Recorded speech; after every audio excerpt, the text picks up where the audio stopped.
जयंती के अवसर पर निश्चित रूप से कई प्रोग्राम हुए हैं उसमें हमारी हम लोगों की भागीदारी रही है, लेकिन प्रेमचंद को याद करना विशेष रूप से उनकी जयंती के अवसर पर और जरूरी हो जाता है, विशेष रूप से हम लोगों के लिए जो सृजन धर्मी। तो आज इसी उपलक्ष्य में जो कार्यक्रम रखा गया है, सबसे पहले मैं इस अनुभूति की अध्यक्षता के लिए हमारे बड़े साहित्यकार गुरुनाथ शुक्ल जी से आग्रह करता हूँ कि वो मंच पर आएँ, और इसी के साथ वंदना जी को से भी मैं आग्रह करता हूँ कि मंच पर उपस्थित हों। अनिल सिंह उपस्थित हैं, जो Allahabad Hindi higher secondary school के प्रधानाध्यापक हैं, और साहित्य संस्कृति के जो भी कार्यक्रम हो रहे हैं इनकी अच्छी भागीदारी बढ़ रही है, इसके लिए इनको मैं बहुत बहुत बधाई देता हूँ कि आप भी आइए। तो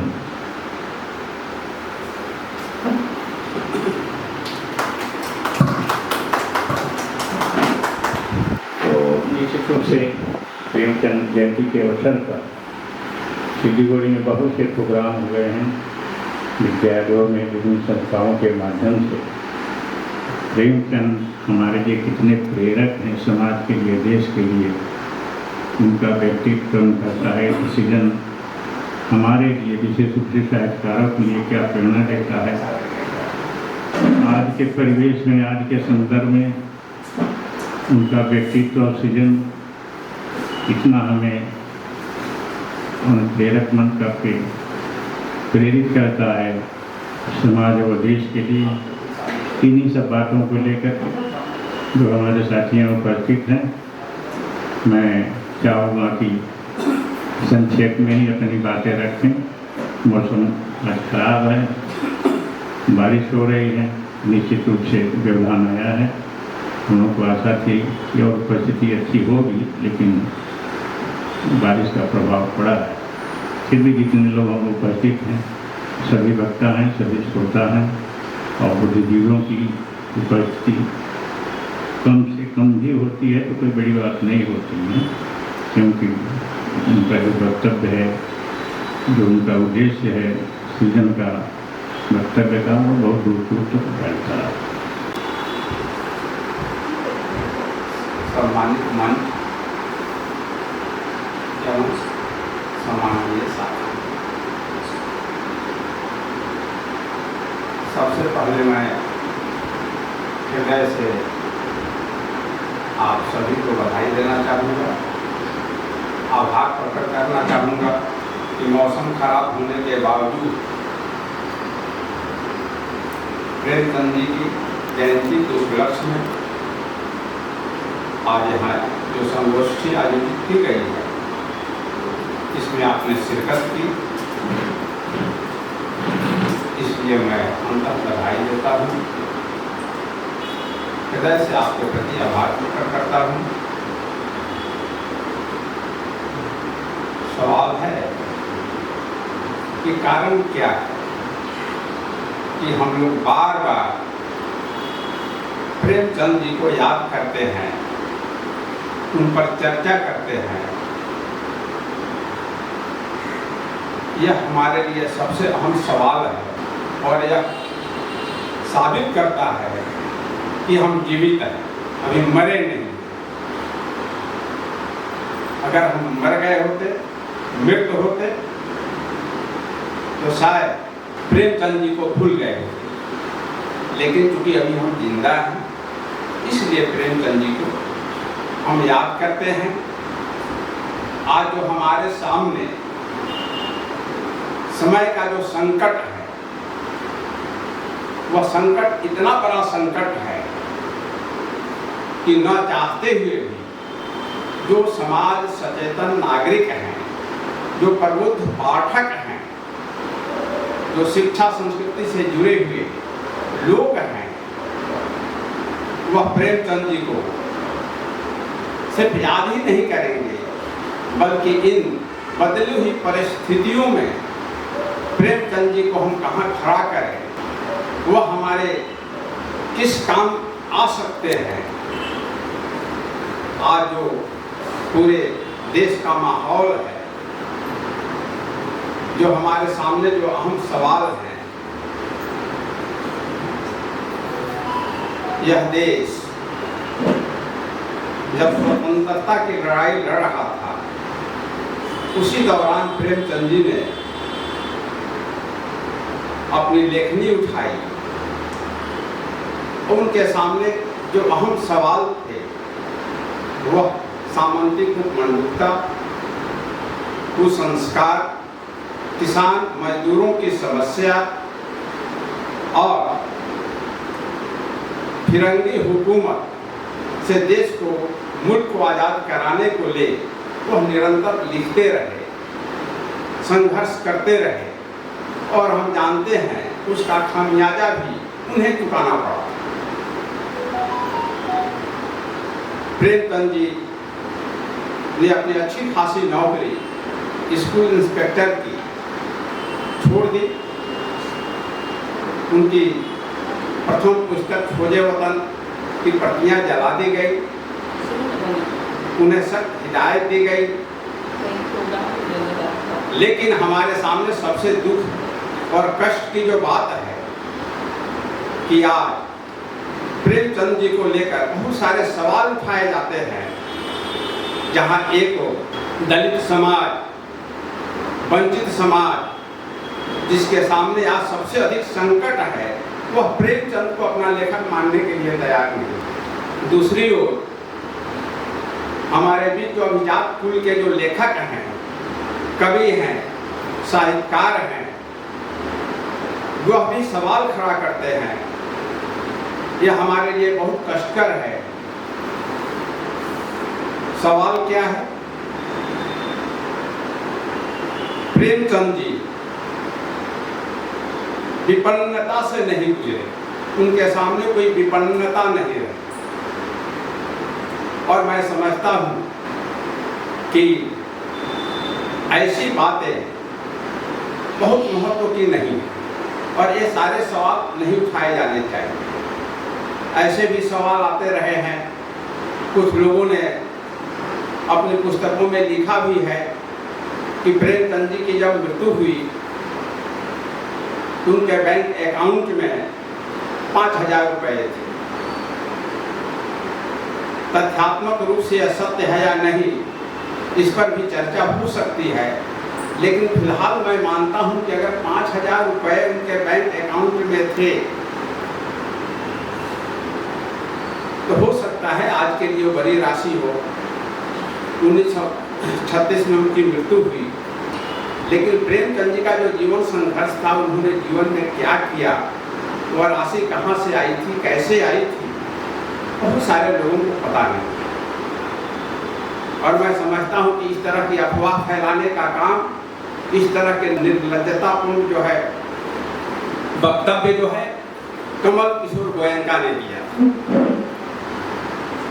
उन्होंने प्रेमचंद जी के जूते पर भी सवाल उठाया कि प्रेमचंद जी जूता पहनते थे।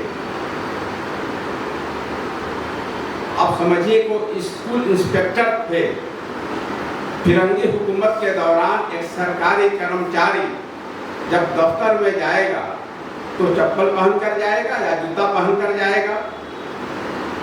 लेकिन उनकी तस्वीरों में आप देखेंगे तो ऐसा लगता है कि उस जूते में भी पेवन लगा हुआ है। कई एक जगह से जूता का सोल जो है उखड़ गया है, बगल में जूता फटा हुआ है। तो इस तरह के बेबुनियाद सवाल जिन लोगों ने उठाए, आज साहित्य में उनकी क्या हैसियत है, क्या जगह है, आप जानते हैं। और प्रेमचंद जी आज कहाँ खड़े हैं, मेरा मानना है कि उनकी प्रासंगिकता आज खत्म नहीं हुई है, बल्कि उनकी प्रासंगिकता इस बदले हुए परिवेश में और शिद्दत से हमारे सामने जो है आ रही है। और उस प्रासंगिकता को लेकर हमें मुखर होने की जरूरत है। आज नस्ल विद्वेष का जो विभत्स रूप हमारे सामने है, जो सांप्रदायिक ताकतें संगठित हो रही हैं, क्या हमारे स्वतंत्रता सेनानियों ने जो अपनी शहादत दी, अपनी जो कुर्बानी दी, क्या वो सिर्फ जो है फिरंगी हुकूमत से इस देश को आजाद कराना चाहते थे, सिर्फ इतना ही उद्देश्य था? नहीं। फिरंगी हुकूमत से मुल्क को आजाद कराने के साथ ही वे चाहते थे कि देश में वैज्ञानिक शिक्षा का प्रचार हो, शिक्षा का गणतंत्रीकरण हो, सब सुलभ शिक्षा हो और सांप्रदायिकता को समूल नष्ट किया जाए और सभी को समान रूप से आर्थिक विकास करने का अवसर मिले, यह उनका उद्देश्य था। तो क्या आज सभी को समान रूप से आगे बढ़ने का अवसर मिल रहा है? क्या देश से सांप्रदायिकता खत्म हो गई है? क्या नस्लीय विद्वेष नहीं है? क्या आज मजहबी जो दंगल हैं वह खत्म हो गए हैं? स्वतंत्रता संग्राम के दौरान जो स्थिति थी आज उससे बहुत भयावह स्थिति है। हिंदू मुसलमान एक साथ मिलकर के स्वतंत्रता के लिए लड़ रहे थे। इंडिया गेट के सामने अगर आप कभी जाने का आपको अवसर मिले तो आप देखिए, जिन्होंने शहादत दी उसमें कितनी संख्या मुसलमानों की है, कितनी संख्या हिंदुओं की है या और अन्य कौम या मजहब के लोगों की। तो मैं कहना यह चाहता हूँ, आज देश की अगर एकता अखंडता के सामने जो सबसे बड़ा खतरा या सबसे बड़ी चुनौती जो है, उस चुनौती से लड़ने के लिए भी हमें प्रेमचंद को समझना जानना अनिवार्य है। वो अपनी पहली कहानी में ही लिखते हैं, सोजे वतन में मुल्क का वह आखिरी कतरा जो मुल्क के हिफाजत में गिरे दुनिया की सबसे अनमोल चीज है। तो प्रेमचंद के जमाने में जब हमारा देश गुलाम था, मुल्क की आज़ादी के लिए खून का जो कतरा गिरता था, अगर वह अनमोल चीज थी तो उससे भी अधिक आज जो है भयावह स्थिति है। आज भी शोषण यंत्रणाएं देव की देव बनी हुई हैं, लूट खसोट चल रहा है। और यह जान करके आपको आश्चर्य होगा कि पिछले 8-9 वर्षों में 4 लाख से अधिक भारतीयों ने विदेशी नागरिकता ली है।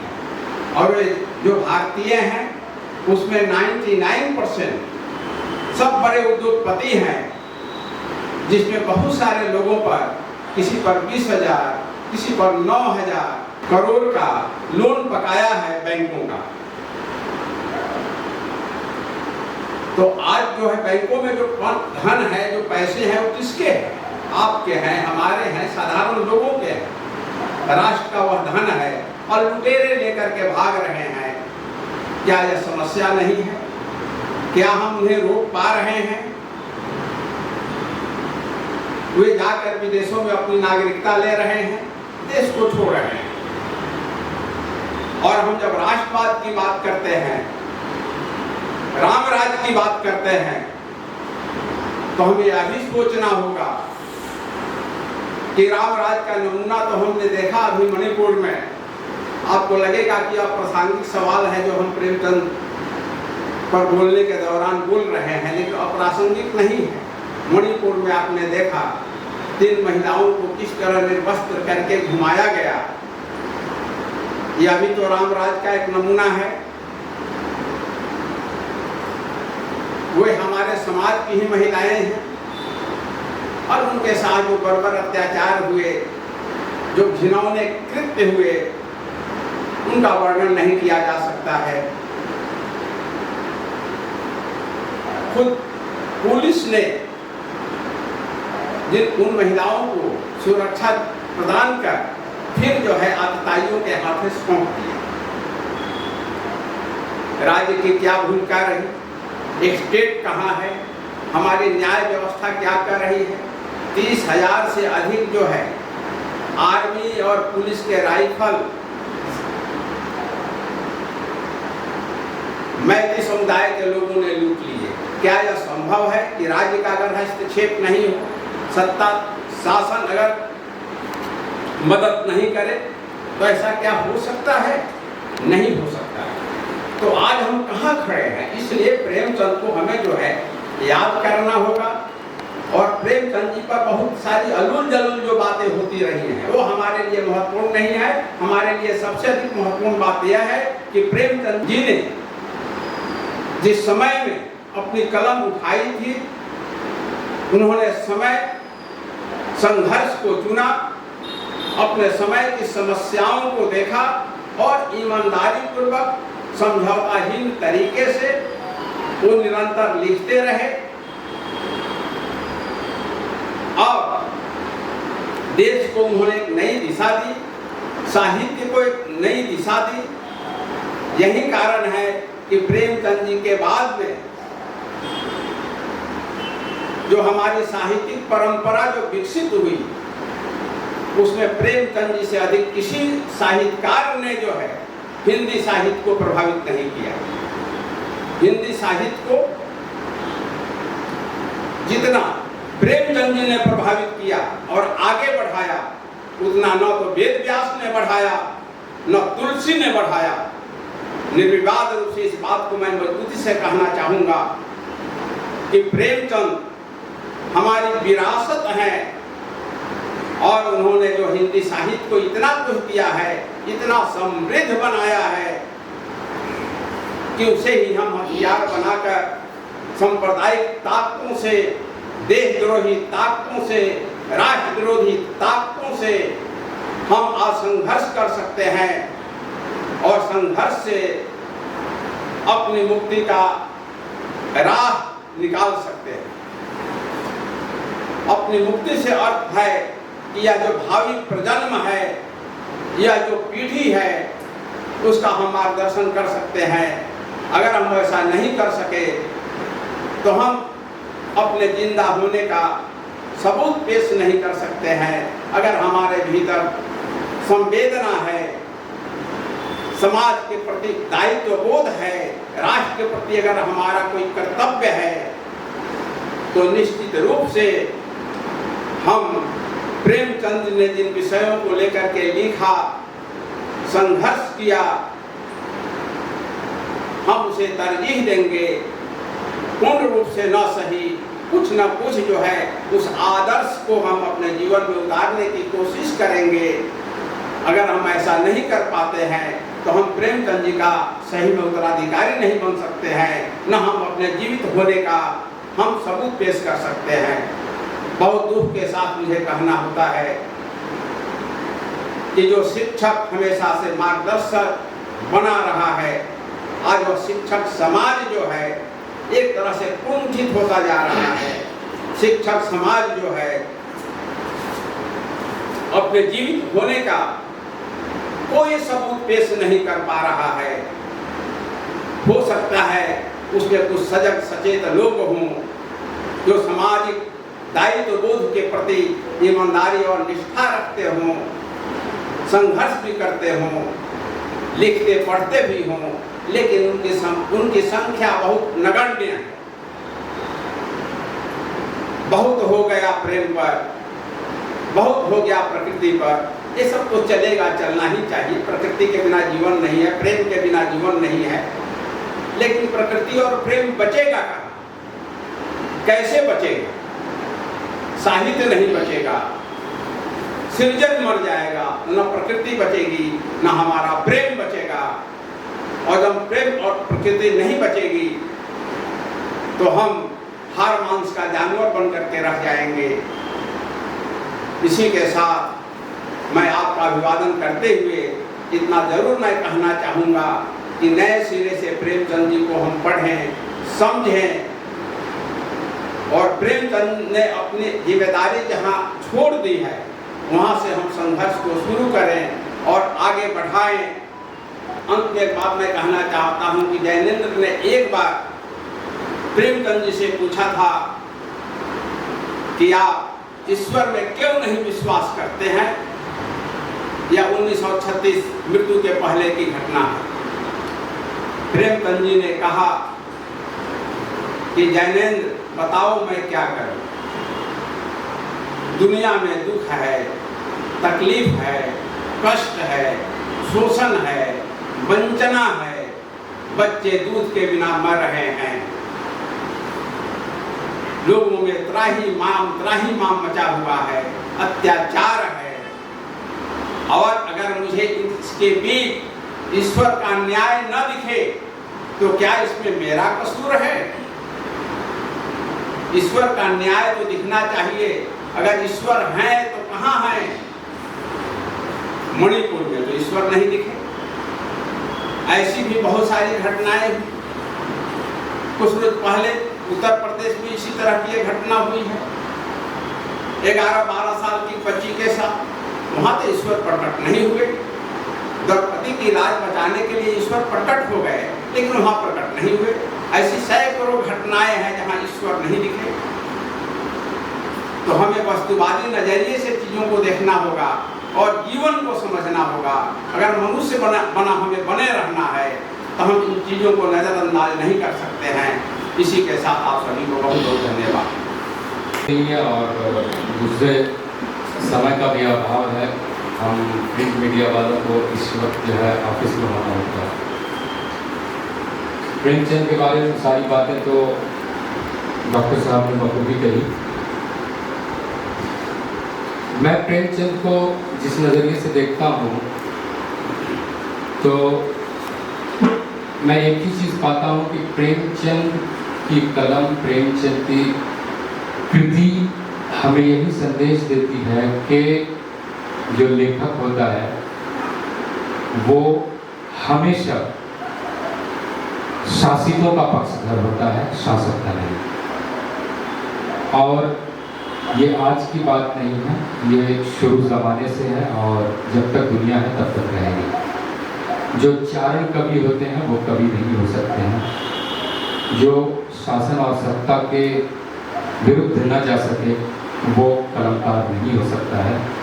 जिस कलम में ये धार नहीं हो कि वो अपने समय की दुखती रग पे हाथ न डाल सके, उसे कलमकार कहलाने का कोई हक नहीं है। मैं ताज्जुब करता हूँ कि एक 22 साल का युवक एक पूरा उपन्यास लिख बैठता है, असरार मुआविद। 1902 में जब प्रेमचंद की उम्र 22 साल थी तब उनका पहला उपन्यास आया था, असरार मुआविद। वो जिस दौर में जन्मे थे उस दौर में तिलस्मी कहानियाँ खूब चलती थी, राजा रानी, परियों की कहानी। उससे वो भी अछूते नहीं रहे। उनके पहले उपन्यास में अगर देखें तो कुछ हद तक इसका असर नज़र आता है, लेकिन उसमें उन्होंने प्रयोग किया, उन्होंने उसको वास्तविकता के धरातल पे कुछ हद तक लाने की कोशिश की। बाद में वो पूरी तरह तिलस्मी दुनिया से बाहर आ गए। और प्रेमचंद को हम सिर्फ साहित्यकार के रूप में ही जानते हैं, लेकिन प्रेमचंद सिर्फ साहित्यकार नहीं थे बल्कि एक बड़े पत्रकार भी थे। और एक और जहाँ उनका साहित्यिक सृजन जारी था तो दूसरी ओर पत्रकारिता भरा सृजन भी जारी था।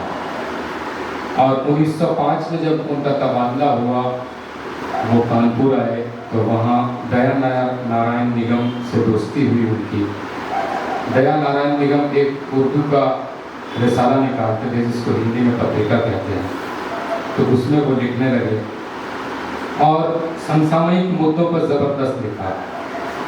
उन्होंने स्वदेशी की वकालत की, विदेशी का विरोध किया और सबसे बड़ी बात, कलमकार जो होता है वो सिर्फ जुबानी वीर हो ये सही नहीं है। कलमकार का दायित्व तो सिर्फ कलम में ही नहीं बल्कि उसकी अपनी करनी में भी होनी चाहिए। और कथनी और करनी में अगर फर्क है तो फिर वो कलमकार नहीं। और इस चीज़ को प्रेमचंद ने बखूबी साबित किया कि वो चाहते तो मजे लेके रहते, डिप्टी इंस्पेक्टर ऑफ स्कूल थे और अच्छी खासी सैलरी रही होगी, फिर चाहते तो घूस वगैरह भी मिल सकता था, लेकिन इन सब को छोड़ दिया। जब वो अंग्रेजी सरकार के खिलाफ लिखते थे तो सिर्फ ये नहीं कि एक और विरोध कर रहे हैं दूसरी ओर नौकरी कर रहे हैं, इस द्वंद्व से उभरने के लिए उन्होंने नौकरी छोड़ दी। महात्मा गांधी के बहुत बड़े अनुयायी थे और बहुत ही प्रभावित थे अब सोचिए कि महात्मा गांधी से प्रेमचंद प्रभावित थे और आज महात्मा गांधी को कहा जाता है देश का सर्वनाश उसने किया, और एक और हम कहते हैं कि प्रेमचंद के हम बड़े हितैषी हैं, प्रेमचंद की हम आई हैं। आप कहते हो महात्मा गांधी ये है, महात्मा गांधी वो है, महात्मा गांधी का चरित्र हनन करने में दिन रात लगे रहते हो, और दूसरी ओर आप प्रेमचंद की पूजा करते हो, तो ये तो आप अपने आप में द्वंद्व में जी रहे हो। क्योंकि प्रेमचंद खुद महात्मा गांधी के पुजारी, उन्होंने उनके प्रभाव में क्या क्या न किया। सबसे पहले अपनी नौकरी छोड़ दी 1921 में असहयोग आंदोलन के दौरान। इससे पहले भी वो उससे काफी प्रभावित थे महात्मा गांधी से, और 1909 में उन्होंने जो पहला एक पूरी तरह तिलिस्म से बाहर एक वास्तविकता के धरातल पे जो लिखा वो सोजे वतन, राष्ट्र की वेदना। आज अगर हम राष्ट्र की वेदना की बात करें तो हम देशद्रोही करार दिए जाएंगे। हमें कहना होगा बागों में बहार है, हमें कहना होगा कि राष्ट्र एकदम चंगा सी, राष्ट्र में कहीं कोई दिक्कत नहीं। लेकिन एक और हम प्रेमचंद को भी मानेंगे तो ये तो नहीं हो सकता है। अगर प्रेमचंद को मानना है तो पूरी तरह से मानना है, कथनी और करनी में कोई फर्क नहीं रखना है। और देखिए कि उन्होंने क्या क्या कुर्बानी नहीं दी। 1909 तक प्रेमचंद नवाब राय थे, और जब उनका ये उपन्यास सोजे वतन जला दिया गया, अंग्रेजों ने जब्त कर लिया, बैन लगा दिया, तब मजबूरन उन्होंने अपना नाम बदल लिया और तब से वो प्रेमचंद हो गए।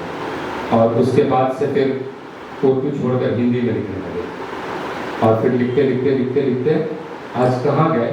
तो आज अगर हम देखें तो हमारे हिंदी साहित्य में मुझे नहीं लगता कि प्रेमचंद से बड़ा कोई भी साहित्यकार है, बल्कि उनके कदम के बराबर भी कोई नहीं है। क्योंकि हर कोई किसी न किसी एक विचारधारा में कैद है, लेकिन प्रेमचंद उससे ऊपर है। प्रेमचंद भी जिस समाज में पैदा हुए वो समाज छुआछूत भरा समाज था।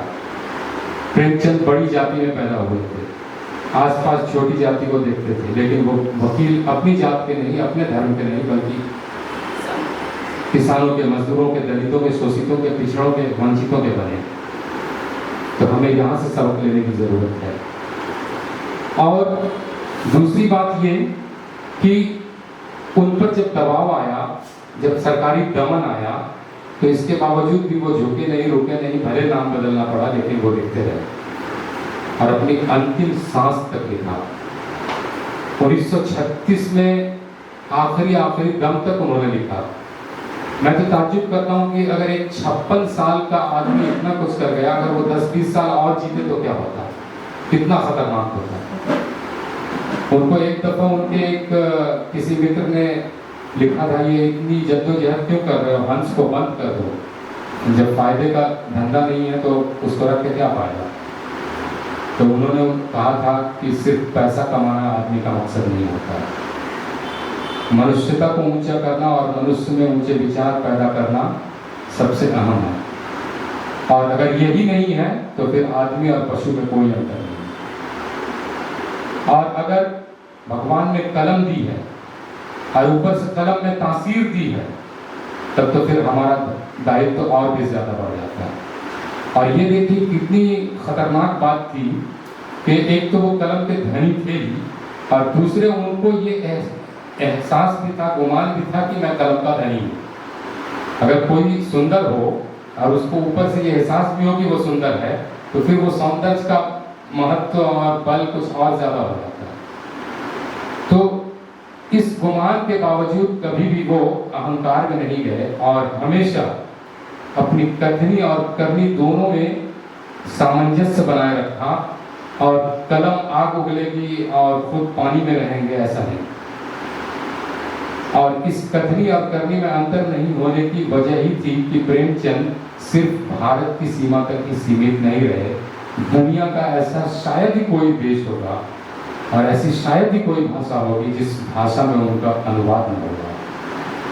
और ये हम भारतीयों के लिए बड़े गर्व की बात है। और प्रेमचंद की कुल मिलाकर जमा पूंजी यही है कि अगर कलम वाले हो और कलम में तासीर है तो फिर आम जनमानस की सोचो, शासन सत्ता के विरोध में ही रहना। मगर आज कुछ अलग हो गया, शासन सत्ता का विरोध मतलब देश का विरोध करा दिया जा रहा है। अब तो बाज़ाब्ता एक कानून भी आया है, राजद्रोह को हटा दिया गया है। अभी वो कानून स्टैंडिंग कमेटी के पास गया है, स्टैंडिंग कमेटी उस पर अध्ययन करेगी, अध्ययन करने के बाद उस पर विचार होगा, फिर लोकसभा में पेश किया जाएगा। उसका जो मसौदा है, उस मसौदे में राजद्रोह शब्द को हटा दिया जा रहा है और राजद्रोह शब्द की जगह देशद्रोह शब्द लाया जा रहा है। राष्ट्रद्रोह, देशद्रोह। अब बताइए, राजद्रोह और राष्ट्रद्रोह क्या एक है? अगर हमने सरकार की आलोचना की तो हम क्या देश के आलोचक हो गए? अगर हमने शासन और प्रशासन को आईना दिखाया तो हम क्या देशद्रोही हो गए? ये किस दौर में जी रहे हैं? और इस पे भी कलम वाले चुप हैं, कलम वाले कुछ नहीं कर रहे। अभी बात हो रही थी पढ़ना है गढ़ना है, सवाल आया था कि कहाँ से आया ये, फिर डॉक्टर साहब ने बताया कि मंथन से आया, किसी एक की देन नहीं है। उस पर अभी अजय जी से बात हो रही थी, उन्होंने बड़ी अच्छी बात कही कि पहले था कि पढ़ना है गढ़ना है, अब है गढ़ना है पढ़ना है। अब बिना जो जितना कम पढ़ते हैं वो उतना ज़्यादा करते हैं। तो सवाल ये है कि हमें अपनी जिम्मेदारी को समझना होगा। आम आदमी से ऊपर जिम्मेदारी होती है कलमकारों की। शासन और सत्ता और एक और शासित और शोषित, इसके बीच की कड़ी है कलमकार, और इसके बीच सामंजस्य भरा एक संदेश देना और संतुलन बनाने की कवायद को जारी रखना, ये हमारा परम धर्म, परम कर्तव्य है।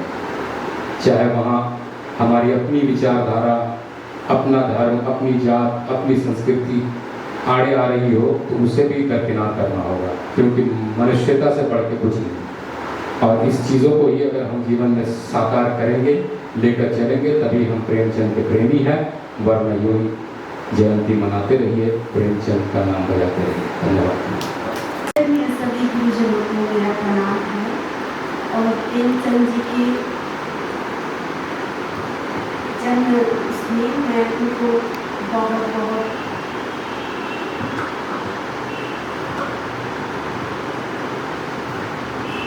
उनके जन्मदिन पर मैं उनको श्रद्धांजलि देती हूँ अपने मन से।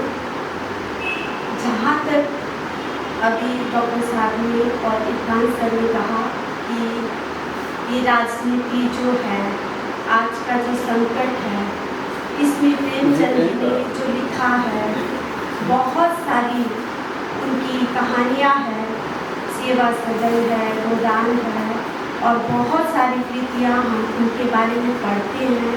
और छोटी छोटी जो पंक्तियाँ हैं जो आज हम सबके मन में बसी है, वो बहुत ही तारीफ के काबिल है। और उनकी एक एक पंक्ति में हम सबको बहुत सारी चीज़ें दिखाई देती है जो समाज के लिए और जो आज की स्थिति है उसमें भी है, उस संदर्भ में भी बहुत ही सटीक बैठती है।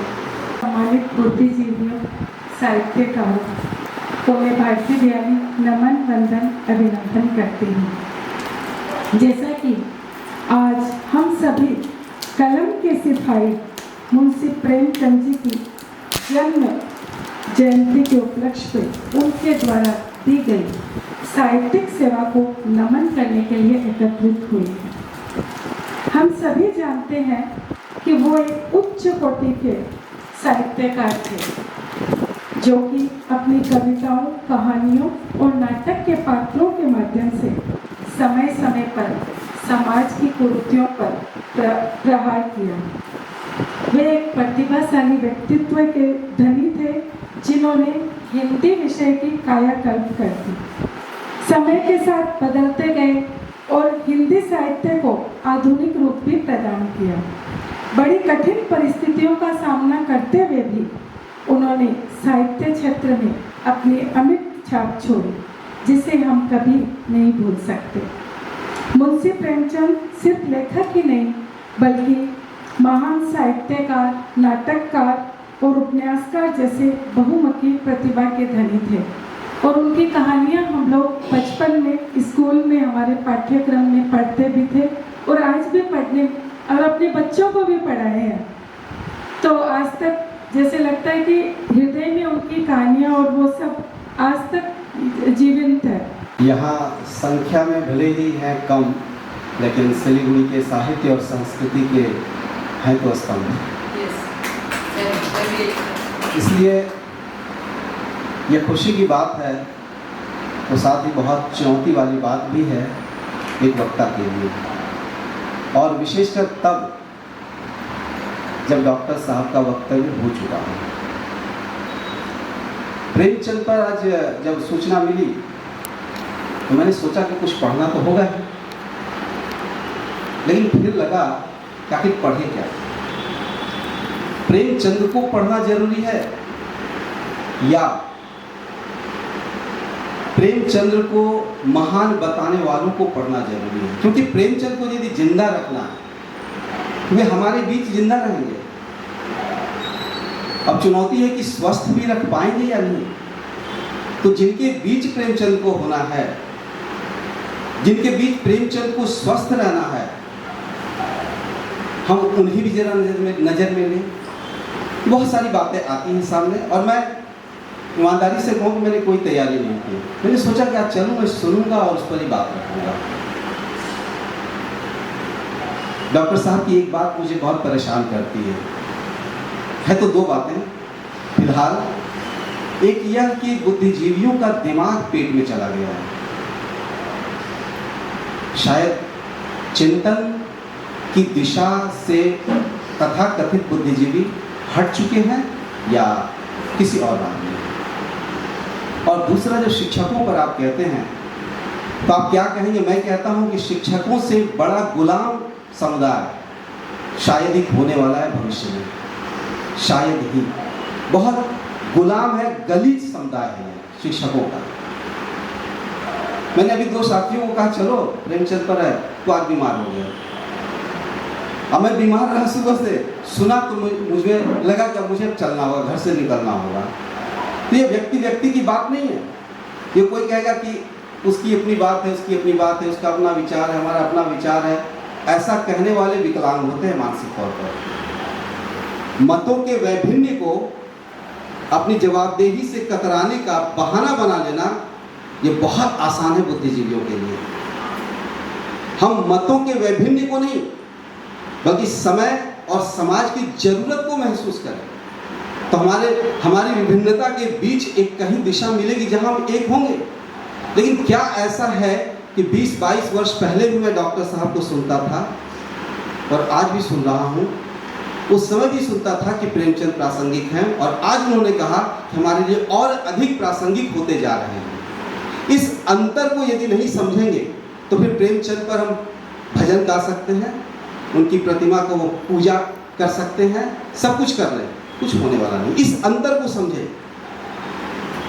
और हमारे बीच और साथी रहेंगे, उनको लगेगा बार बार डॉक्टर साहब एक ही विषय को उठाएंगे, एक ही बात को उठाएंगे, सब बेकार की बात है। मैं भी सोच रहा था कि ऐसा होता क्यों। मैं एक नराकाश की ओर से कार्यक्रम हो रहा था, तो उसमें हमारे एक साथी डॉक्टर मंटू साहब हैं कालिम्पोंग में, उन्होंने मणिपुर की बात उठाई और कहा कि प्रेमचंद कैसे अपने निबंधों में अपने समय इस तरह की चिंता व्यक्त कर रहे हैं। तो वहाँ एक श्रोता साथी ने कहा कि क्या मणिपुर का नाम बिना लिए प्रेमचंद को प्रासंगिक नहीं बताया जा सकता? बिल्कुल बात है। फिर मेरी बारी आई, मैंने कहा कि प्रासंगिक हम कहते किसको हैं?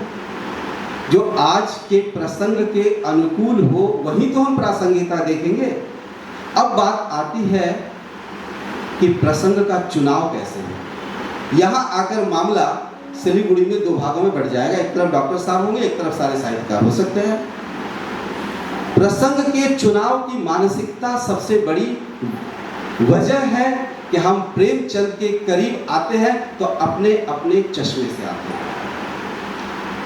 हम प्रेमचंद की दृष्टि से करीब नहीं आते हैं प्रेमचंद के, ध्यान रहे।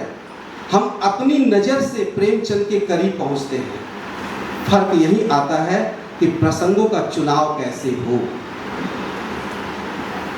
बहुत अच्छा लगता है कि साहित्य के आगे मशाल के रूप में है, साहित्य राजनीति के आगे मशाल के रूप में है। प्रेमचंद ने कहा हम बहुत खुश हो सकते हैं, लेकिन जब सत्ता की बात आती है, बिल्कुल किरण जी ने या अभ्यर्थ जी ने कहा ना कि उस समय लिखना बहुत आसान था, आज मुश्किल है। उससे भी बड़ी बात है कि यदि पाने का कोई लोभ ना हो और खोने का भय, ये लोभ और भय ये दोनों मुक्त हो जाए, तभी हम सही ढंग से समय पर बोल सकते हैं। लेकिन हम, जाहिर सी बात है, हमारी स्थिति अलग हो सकती है। यहाँ वो राजेश जी हैं, उनकी स्थिति अलग, इरफान जी अलग स्थिति हो सकती है। हम बहुत कुछ चाह कर भी नहीं बोल पाते हैं, क्योंकि अब प्रेमचंद का समय नहीं रहा।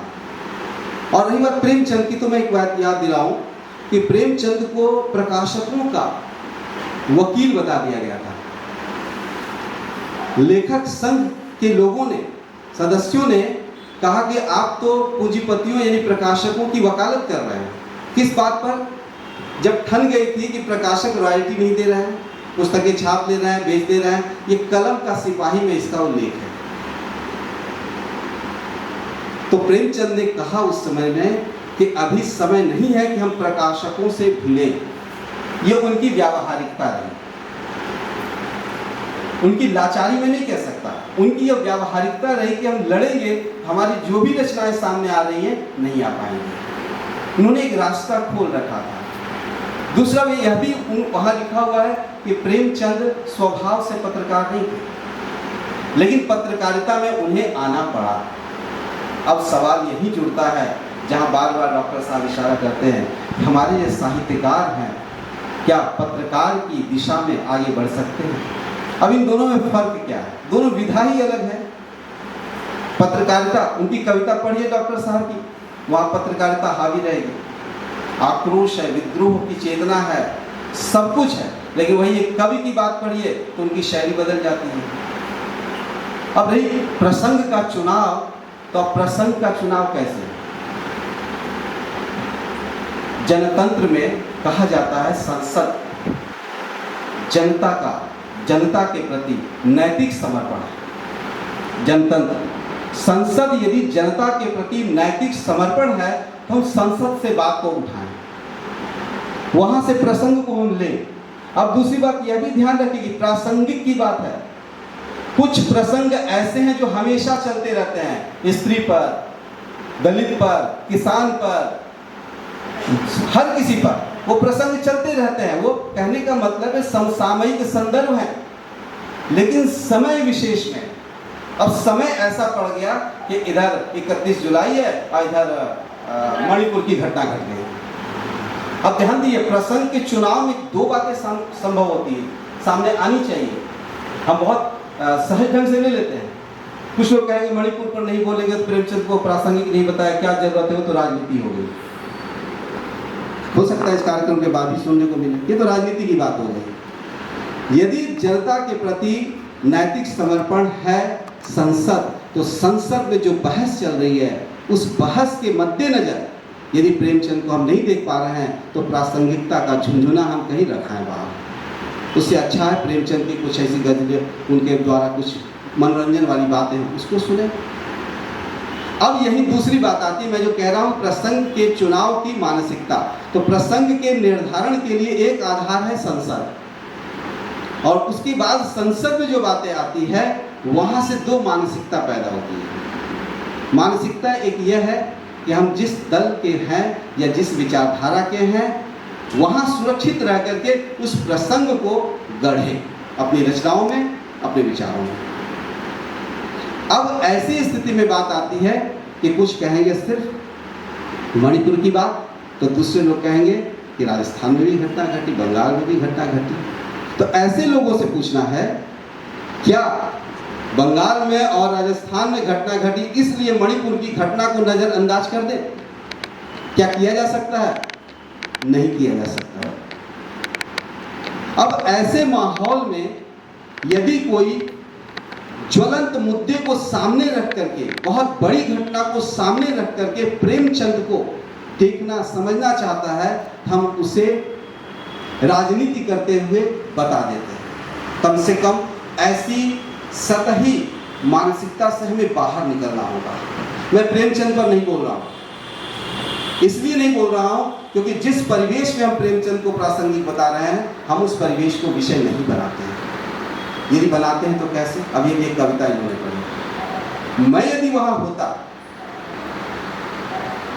तो मैं ये लिखता कि काश मैं मंदिर में न होता, मणिपुर में होता।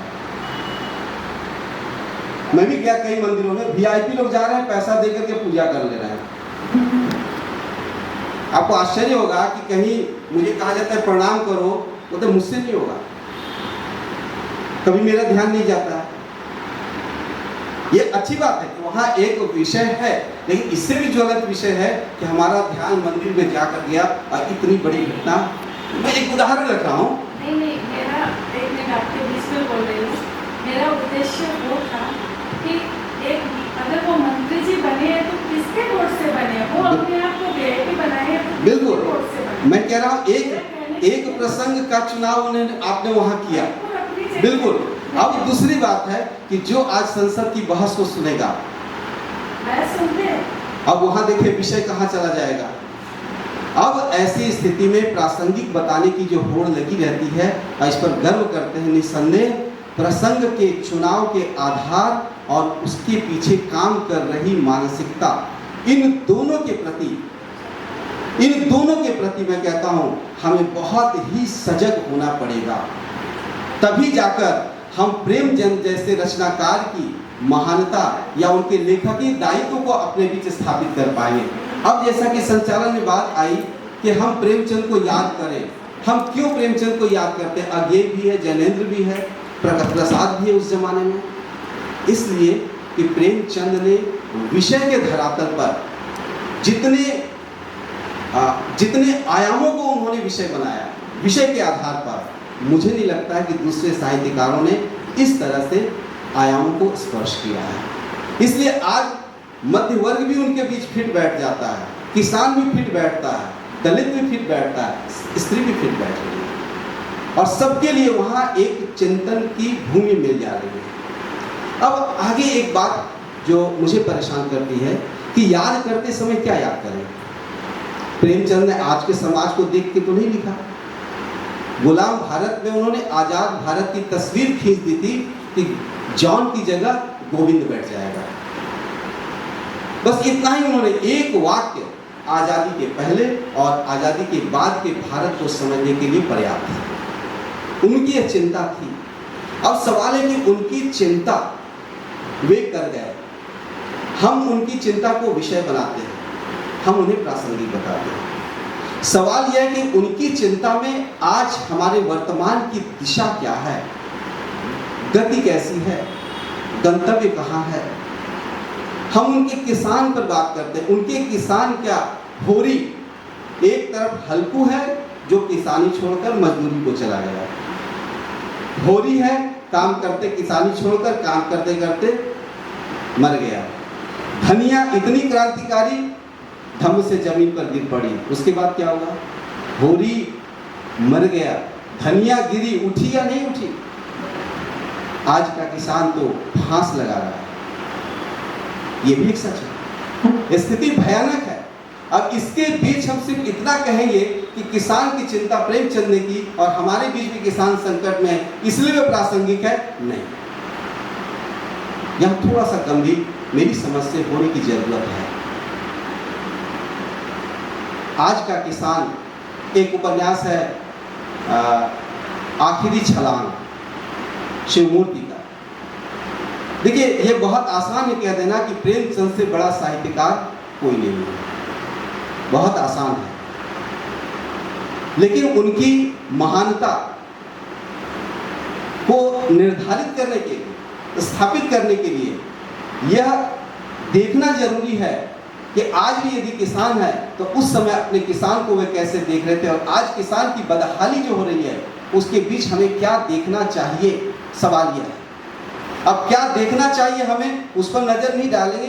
वो जैसे होता है कि आज पूजा करते हैं, ब्राह्मण को बुलाते हैं और इति श्री मंत्र का उच्चारण करके कर देते हैं।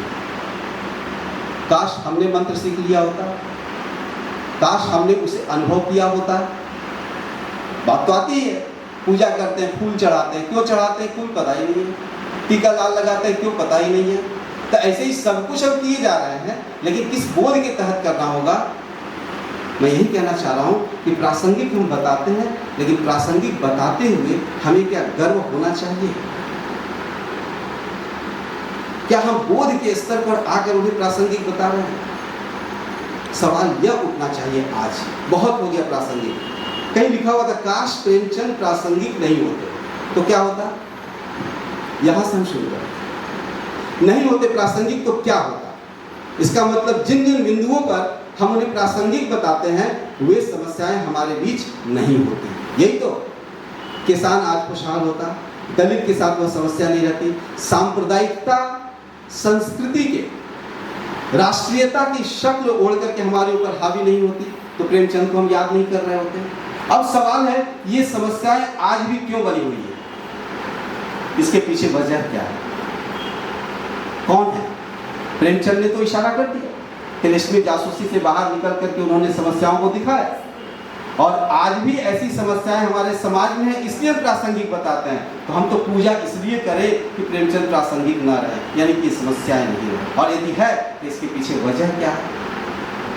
अब सवाल यही बात आती है, वो अंग्रेजों का जमाना था, विरोध करना आसान था, पूरा राष्ट्र दिखता था विरोध करता हुआ, लेकिन आज पूरा राष्ट्र है ही नहीं।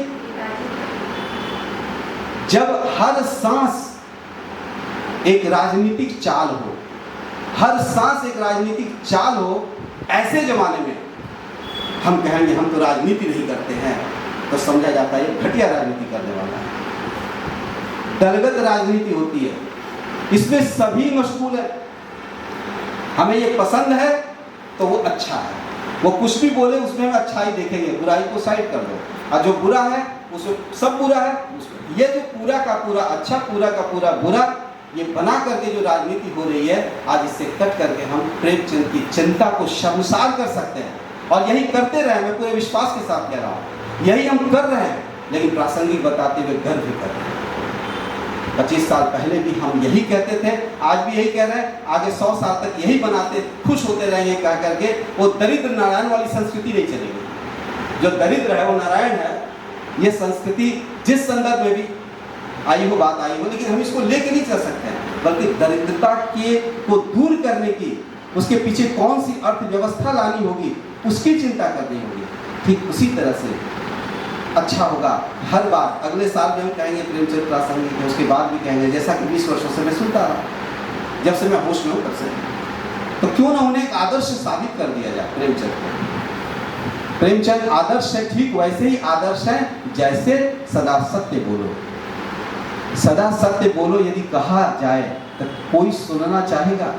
इस वाक्य को कोई वजन मिलेगा? नहीं मिलेगा। ठीक उसी तरह से ये जो बार बार हम कहते हैं प्रेमचंद प्रासंगिक है, इस वाक्य की प्रासंगिकता आज खतरे में है, क्योंकि इस परिवेश को हमें अब समझने की जरूरत है।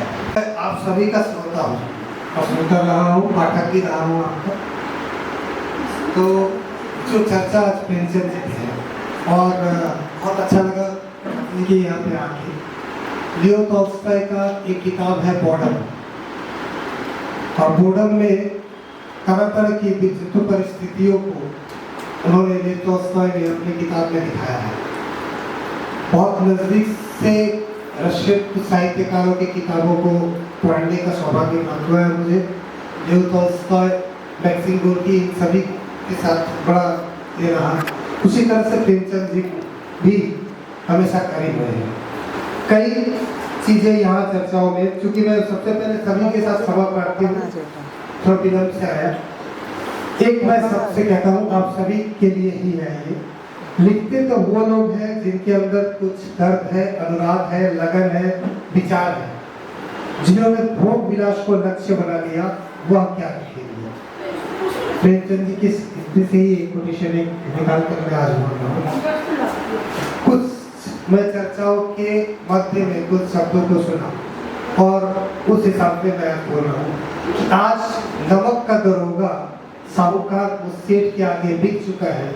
इस कारण ही आज हमारी जो राजनीतिक परिस्थितियों पे आप चर्चा कर रहे हैं, शायद वो ऐसी परिस्थितियाँ हमारे समझ आ रही है।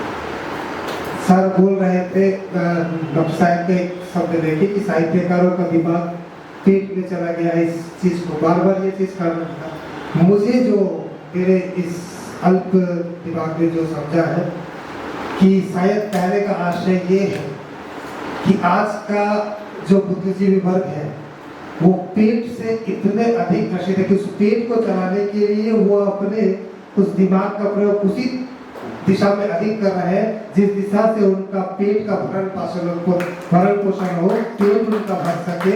और वो जानते हैं कि पेट भरने के लिए हमें सत्ता में बैठे लोगों के पक्ष में किसी भी तरह अपने आप को उनके पक्ष में खड़ा हुआ दिखाना पड़ेगा, तभी शायद सर का ऐसा या दिमाग पेट में चला गया है, क्योंकि पेट के लिए ही वो दिमाग चला रहे हैं, बाकी किसी और चीजों के लिए नहीं दिमाग चला रहे, क्योंकि पेट रहेगा तभी हम उस दिमाग से अपने काम को कर सके। मुझे जो समझ में आया, शायद इसका बहुत बृहद अर्थ हो, लेकिन मेरे हिसाब से हम यहाँ या अन्य भी साहित्यिक मंचों पे जाते हैं, हम देखते हैं बहुत जगह पे, हम जब वक्ता के रूप में होते हैं, चलिए मैं इसीलिए अपने आप को कहा कि मैं श्रोता हूँ और मुझे ये सौभाग्य आप लोगों ने प्रदान किया कि मैं यहाँ कुछ बोल सकूँ, और मैं चाहता था कि अभी और कुछ आप लोगों को सुनूं।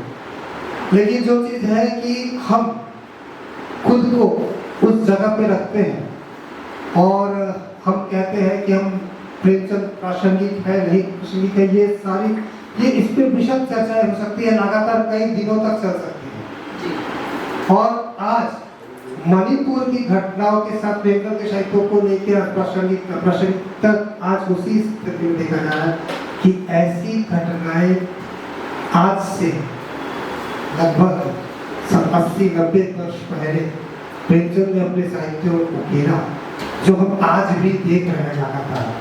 किसान आंदोलन की बात चल रही थी, सौभाग्य से आपके जिले से मैं भी उसमें एक सैनिक रहा हूँ, एक वॉलंटियर स्पेशल वॉलंटियर था किसान मोर्चा का, और ये सौभाग्य मुझे प्राप्त हुआ था इसलिए मुझे पता है जब वहाँ से टीम हमारी यहाँ भी आई थी, हमारे जिले में भी घूमती रहती थी। यहाँ कहा जा रहा था, मैंने वही बात कहा कि जो दरोगा बैठा है नमक का, वो साहूकार के हाथ से इतना बिक चुका है कि साहूकार के बनाए नियम के अनुसार वो दरोगा चलता है और अपने साथ में अपने माताओं को चढ़वा रहा है।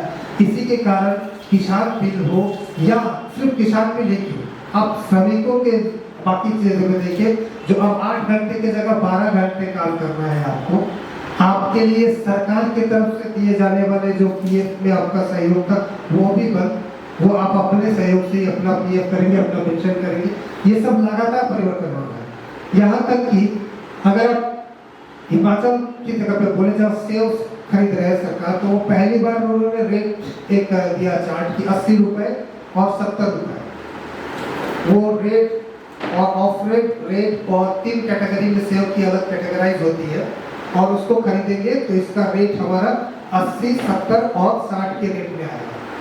पहली बार जब ये एग्रीमेंट करना था उस समय एडवांस पेमेंट में खरीदा था, तीनों कैटेगरी एडवांस पेमेंट हो गया, अडानी एग्रो की तरफ से एडवांस पेमेंट तीनों वो सेव खरीद दिए गए, और जैसे एग्रीमेंट साइन हो गया वो मोड हो गया, और उसके बाद वो एक लीगल डील के हिसाब से जब सामने आ गया, अगले साल ही 20 रुपए, 16 रुपए, 13 रुपए का रेट बोलते, इससे अधिक हम नहीं दे पाएंगे, और अगर आप हमारे एग्रीमेंट के बाहर जाकर बेचना चाहते हो तो आप बेचो और हमको कंपनसेट करो, जो एक्स्ट्रा अमाउंट वो आपको।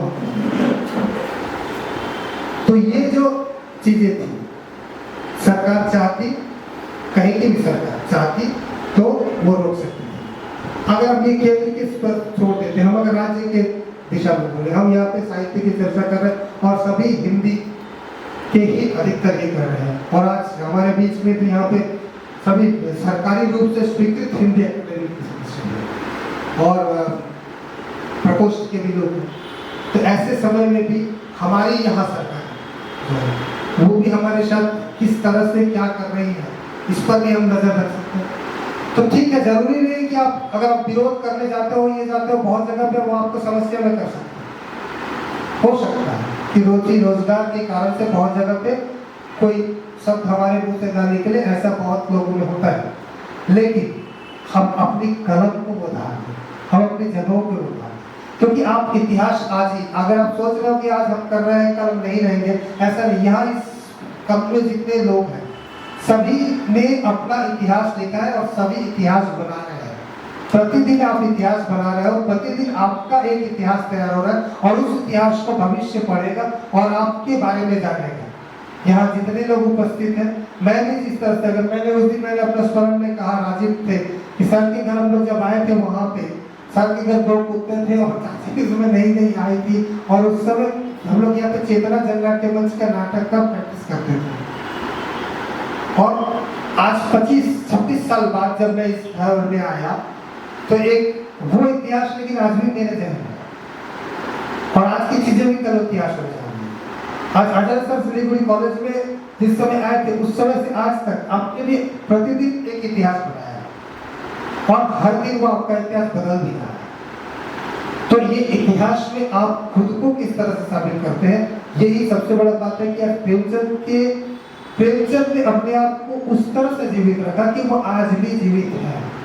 देह त्याग दिया उन्होंने, लेकिन अपने साहित्य के माध्यम से उन्होंने जो इतिहास बनाया वही इतिहास की चर्चाएं हम बार बार कर रहे हैं, उसी के लिए उनको स्मरण कर रहे हैं, उनको बार बार प्रासंगिक बता रहे हैं, क्योंकि हर घटनाओं के साथ उन्होंने उन चीजों के लिए कहा है। अगर प्रेमचंद अपने समय में प्रतिवाद नहीं करते, उन्होंने इन चीजों पे नहीं लिखा होता तो शायद हम प्रेमचंद की चर्चा नहीं करते। समकालीन बंगला में शरदचंद्र थे, लगभग दोनों के जन्म और मृत्यु में अधिक नहीं 4 या 5 साल का ही अंतर रहा और दोनों ही अपने ही क्षेत्र में उन्होंने एक अलग इतिहास बनाया और तभी आज बार बार स्मरण किए जा रहे हैं, बार बार हम उनको याद कर रहे हैं और उनके हर प्रसंग को हम देख रहे हैं और उसको प्रासंगिक हर जगह पे हर प्रसंग के साथ जोड़कर हम उसको प्रासंगिक बता रहे हैं प्रतिदिन। तो ये आने वाले समय में ऐसा नहीं कि प्रेमचंद आज प्रासंगिक है, कैसे है, क्या है, ये चलता रहेगा, लेकिन आने वाले कल में प्रेमचंद और अधिक प्रासंगिक बनने वाले हैं और अधिक इनको हम और अधिक देखेंगे। हर समस्या हमारे साथ त्वरित गति से बढ़ती जाएगी और अभी जो हमको बहुत बड़ा स्तर पे दिख रहा है, कल होके हमको गली मोहल्ले में ऐसी चीजें दिखेंगी। बहुत जल्द समय आ रहा है कि आप अपने मकान से बाहर निकलोगे और आप क्या खरीदोगे, क्या पहनोगे। अभी एक आप लोगों ने भी सुना है आर्टिफिशियल इंटेलिजेंस AI टेक्नोलॉजी से शुरू हो रहा है। ऑलरेडी फोन क्लोनिंग नहीं कर रहा है, हम जानते थे फोन क्लोनिंग नहीं है, वॉइस क्लोनिंग है। हमारी वॉइस को क्लोन किया जा रहा है और हमारी वॉइस में हमारे पारिवारिक संपर्क सूत्रों को क्लोन किया जा रहा है और उनसे तरह तरह से पैसे मंगाए जा रहे हैं। ये शुरू दूर के साथ तो छोड़िए, हमारे शहर में भी शुरू है और आने वाले समय में हम क्या पहनना चाहेंगे, आप कौन सा चश्मा लेंगे, कौन सा शर्ट खरीदेंगे, कौन सा कलर का चीज लेंगे, ये आपको आपके इसके माध्यम से गाइड करेगा और आपके आर्टिफिशियल इंटेलिजेंस आपको उस तरह से गाइड करेगा और उसके माध्यम से आप चलेंगे और इसका कंट्रोल रहेगा कॉर्पोरेट सेक्टर और ये इस स्थिति में जा रहा है। और ऐसे स्थिति से अगर बचा सकता है इस देश को कोई, तो वो यहाँ पे आप बचा सकते हो, जिनके हाथों में आज भी कलम है और जिनके भीतर आज भी संवेदनाएं जीवित है, जिन्हों में दर्द है, जो लिखते हैं लगातार, वो आप ही कर सकते हो कि इस आर्टिफिशियल इंटेलिजेंस से अगर बचाव है तो उसका वो टीकाकरण, हम सभी ने कोरोना कर लिया, लेकिन अभी वो जिसका टीकाकरण है, ये टीकाकरण आपके पास है और ये टीका आपकी कलम ही हमें दे सकती है। अन्यथा आने वाले समय में ये चर्चाएं और ये जैसे आज ये हमें मिल रहा है चर्चाएं करने का अवसर मिलता सभी को, आने वाले समय में ये अवसर भी हम ले पाएंगे कि नहीं पाएंगे, क्योंकि गाइड करने वाला वो सकता है। और लगातार बात हो रही थी हर एक चीज पे, कैसा राज्य, क्या, वो चर्चाएं बहुत चलती रही, लेकिन मेरा मानना है और सही बात है कि अगर हम जीवित है और स्वाभाविक रूप से एक बचपन में एक बच्चा होता है, हम लोग शुरुआती छात्र आंदोलन वामपंथी आंदोलन के साथ जुड़े हुए थे, तो कहते थे सभी कि वामपंथी बने नहीं जाते, वो कोई बनाया नहीं जा सकता, वो स्वतः हो जाते हैं जिनमें प्रश्न हो तो क्यों, इस क्यों को जो उठा सकते हैं वही वामपंथी होते हैं। ऐसा कई बार हमारी चर्चाओं में सिखाया जाता है और आज भी मैं महसूस करता हूँ कि अगर आपके भीतर कहीं ना कहीं कोई प्रश्न जिंदा है, आप प्रश्न कर रहे हो, एक क्वेश्चन मार्क आपके सामने जिंदा है और आप हर एक चीज को एक प्रश्न के से देख रहे हो, तो आप जीता हो। और आप प्रश्न कर रहे हो और प्रश्न लगातार करते रहिए। अगर आप प्रश्न करते रहेंगे तो प्रेमचंद को हमेशा अपने पास पाएंगे, और अगर हमने प्रश्न करना बंद कर दिया तो शायद प्रेमचंद को भी हम फ्रेम में ही पाएंगे, अपने पास नहीं पाएंगे। सर जी, और मुझे नाम सरकारी प्रधान अध्यापक है किसी विद्यालय की, और क्षमा चाहूँगी कि मुझे नाम नहीं पता है। और सूत्रधार ओम प्रकाश सर जी, यहाँ पर जो बैठे हुए हैं हमारे पूर्व वक्ता, वास्तव में मैंने उनके वक्तव्य को सुना और गहराइयों को आंका। अभी मैं कोई तैयारी के साथ नहीं आई हूँ और मेरा दिमाग शून्य था आप सबको सुनकर, और अब मैं जो बोलूँगी वो हमारे दिमाग की उपज होगी। मेरे पास एक कविता है जिस पर आप लोग बातचीत कर रहे थे, वो मैं लास्ट में सुनाऊंगी। तो बहुत सारे मुझसे पूर्व जो वक्ता हैं, उन्होंने जो है प्रेमचंद को मद्देनजर वर्तमान स्थितियों का जो आकलन किया और जो वर्तमान स्थितियां रखी हमारे सामने, वास्तव में वो स्थितियां बहुत सोचनीय हैं। ऐसा नहीं है कि हमने प्रेमचंद को छोड़ दिया, वास्तव में जिन्होंने भी अपनी बात रखी है प्रेमचंद को लेकर ही रखी है।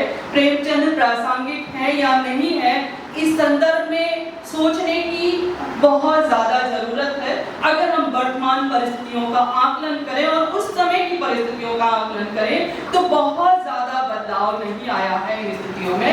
इसलिए बार बार मुझे लगता है कि सर ने जो प्रोग्राम रखा है और जो भी अपना वक्तव्य रखा है, उनका कहना है कि हम बार बार याद करते रहें प्रेमचंद को, तब हम उन स्थितियों को आंक पाएंगे जो वास्तव में उस समय के समाज में थी और आज के समाज में। प्रेमचंद ने हमारे समाज के विविध आयाम और विविध कोणों को जो है देखा है और अपने उपन्यास, कहानियां, अपनी रचनाओं में रखा है। हम प्रेमचंद को इसलिए याद करते हैं कि वो दिशा और दशा अभी उस समय भ्रमित थी, उन्होंने दिखाया, हमारा वो आईना बन के हमें दिखाया तत्कालीन समाज की जो स्थितियां और परिस्थितियां थी। और आज भी आईना बनकर बहुत सारे लेखक लिख रहे हैं, लेकिन लेखक की ये व्यवस्था रही, वो विवश है, वो बदलता नहीं है समाज, अपितु जो है अपने लेखन से वो सचेत करता है, लोगों की खुद मानसिकता को खोलने का प्रयास करता है। और हम ये नहीं कहेंगे कि हंस के माध्यम से उन्होंने भी स्वतंत्रता सेनानी वो बने नहीं, लेकिन अपने लेखन के माध्यम से उन्होंने जो स्वतंत्रता की अलग थी वो जलाई।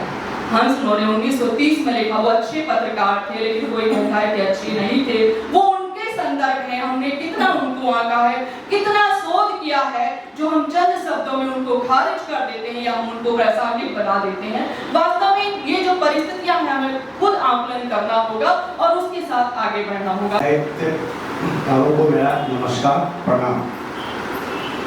मैं तो श्रोता के रूप में यहाँ आया था, मुझे बोला गया था कि आज प्रोग्राम है, इसलिए मैं बहुत खुश होकर के सुनने के लिए आया था, लेकिन मुझे बोला गया कुछ बोलने के लिए तो बोलना ही पड़ेगा। वैसे मैं मैथमेटिक्स का स्टूडेंट रहा हूँ और मैथमेटिक्स का टीचर भी रहा हूँ। साहित्य पढ़ने का मौका मिला नहीं, लेकिन मैं साहित्यकारों को सुनने में बहुत दिलचस्पी रखता हूँ और सुनता हूँ। अभी अजय जी बताया कि बोला गया चलने के लिए तो बीमार हो गया, कोई बात नहीं है, पांडव 5 ही थे, इसलिए घबराने की बात नहीं है। हम लोग सफल होंगे, संगोष्ठी को आगे बढ़ाएंगे। मेरा वक्ता अजय जी और अन्य सभी, आज का यह वक्तव्य, हमारी उपस्थिति बहुत ज़्यादा तो नहीं थी, नहीं रही है, लेकिन वक्तव्य जो सुनने को मिला मुझे वह जीवंत है।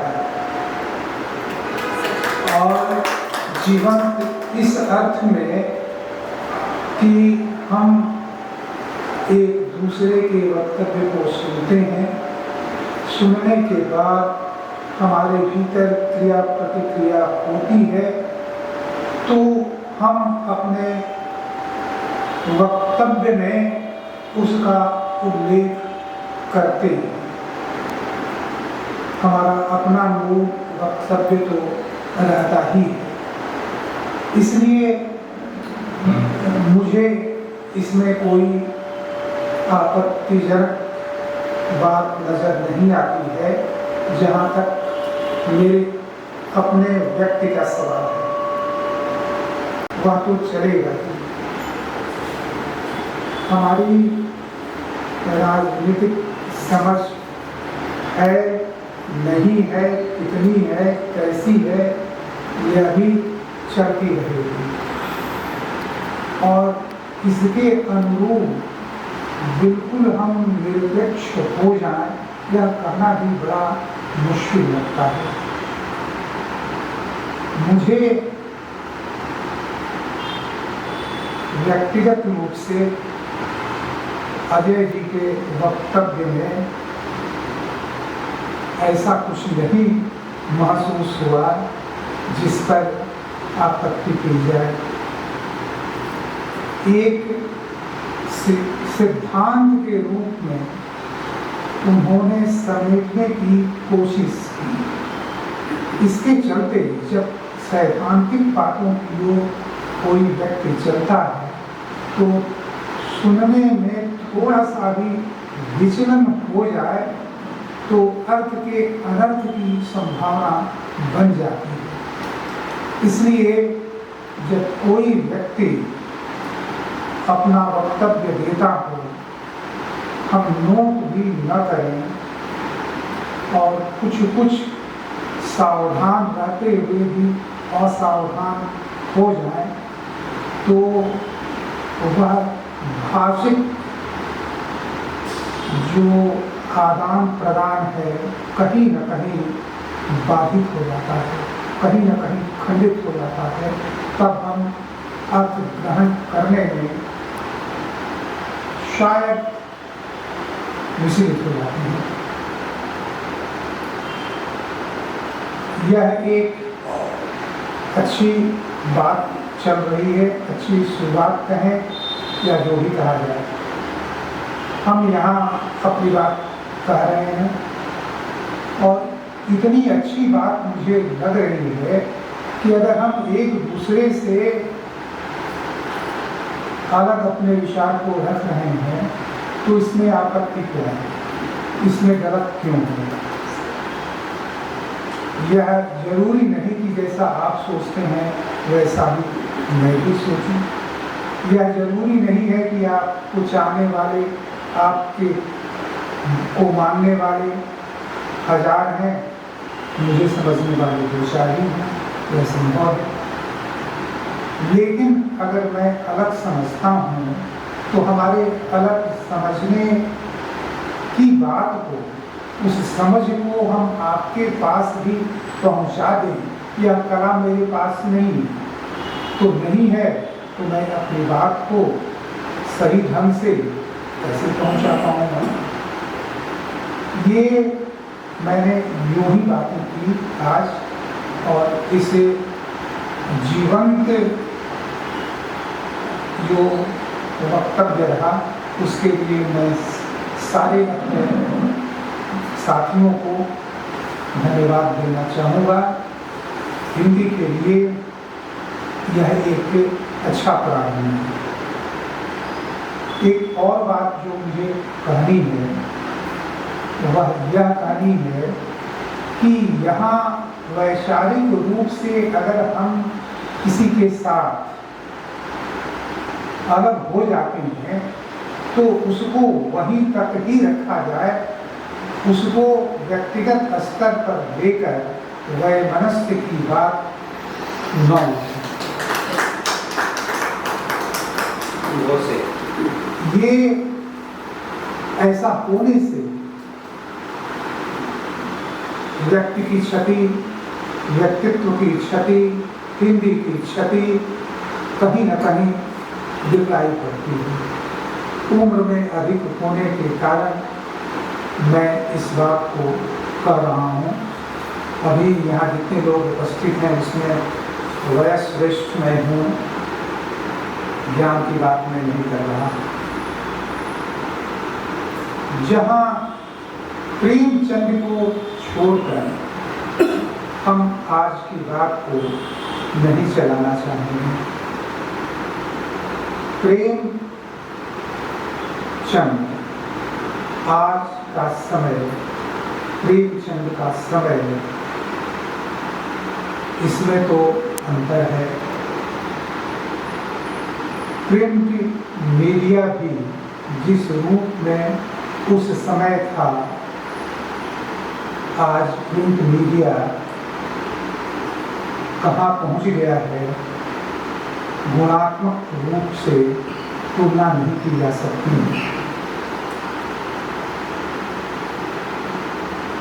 पहले कैसे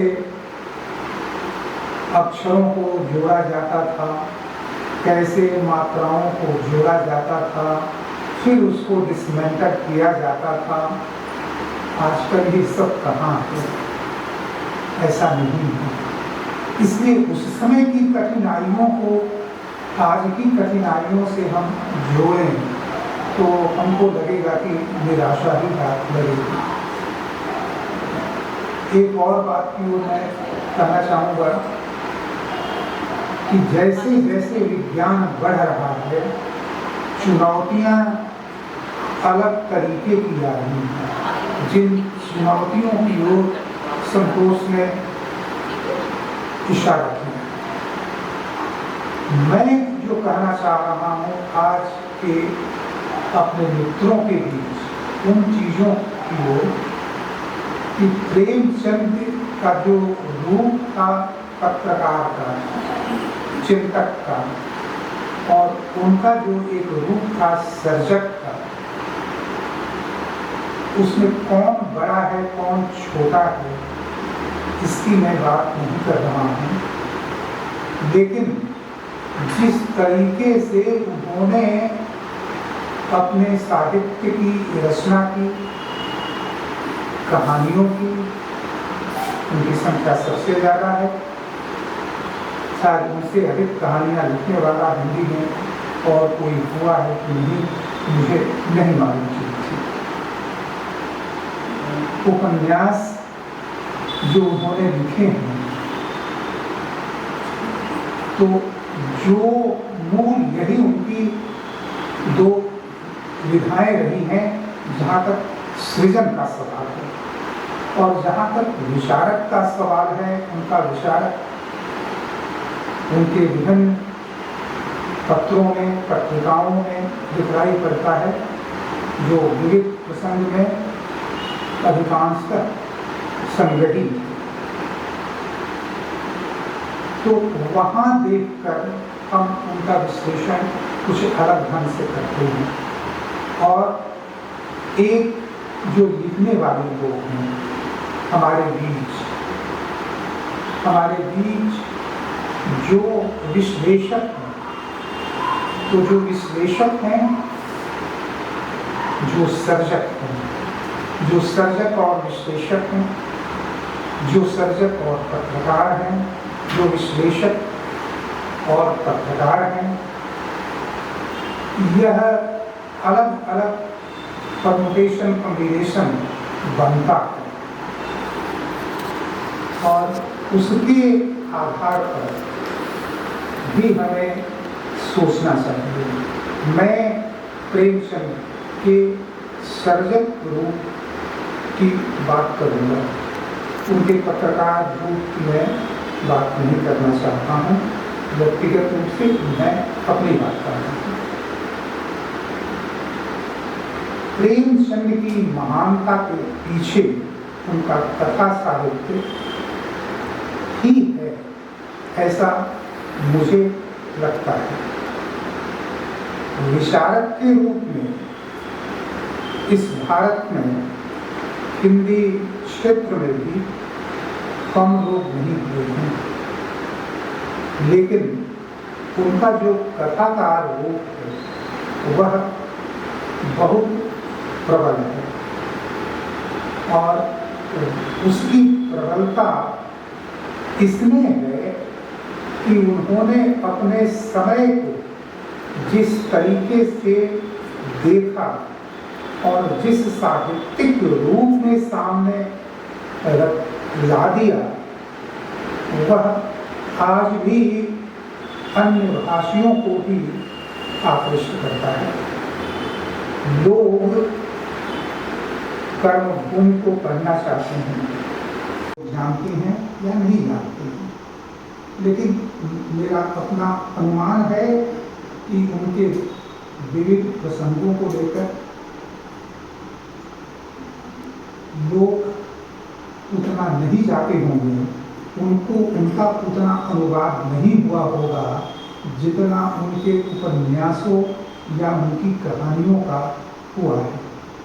तो यह अपने आप में इंगित करता है कि एक बड़ा कथाकार वह थे ही, अन्य लोग नहीं हुए हैं यह नहीं कहा जा सकता है। तो सर्वश्रेष्ठ हैं, सर्वश्रेष्ठ हर व्यक्ति का अपना है, उसके मानक अलग अलग हैं। एक जगह मैंने देखा था, किसी का कलेक्शन था और उस कलेक्शन में सबसे 10 पुस्तकों का चयन था, जिसमें किसी ने चयनित किया था। गोदान को प्रथम स्थान था, त्यागपत्र को द्वितीय स्थान था। तो अपने अपने मानक के साथ हम ऐसा करते हैं और यह मानक सोशियो इकोनॉमिक और पॉलिटिकल जो परिवर्तन होता है, उसे परिवर्तन के फलस्वरूप चिंतन की धारा बदलती है और उसके बाद किसी को आगे किसी को पीछे समय करता है। लेकिन जिसने अपने समाज को सही ढंग से चित्रित किए हुए होता है, उसको हटाया नहीं जा सकता है। प्रासंगिकता की बात उठती है और जिन बिंदुओं की ओर चर्चा करते हैं प्रोफेसर अजय साहब, वह विचारणीय है,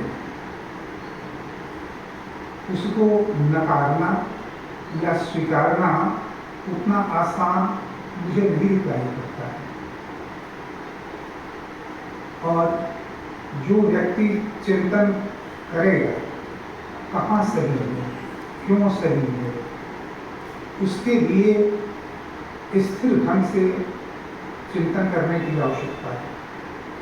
डॉक्टर साहब जो अपने विचार को रखते हैं, उसके लिए अलग से चिंतन मनन करने की आवश्यकता है। यह नहीं है कि वह सही है, वह गलत है।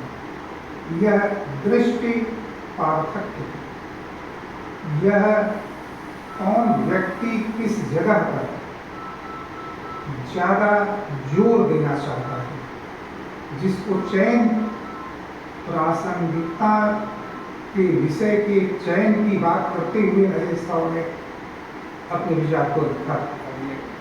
वह उसको तुरंत आप नकार कर नहीं आ सकते हैं। वह एक चुनौतीपूर्ण बात है जिस पर सोचना चाहिए। और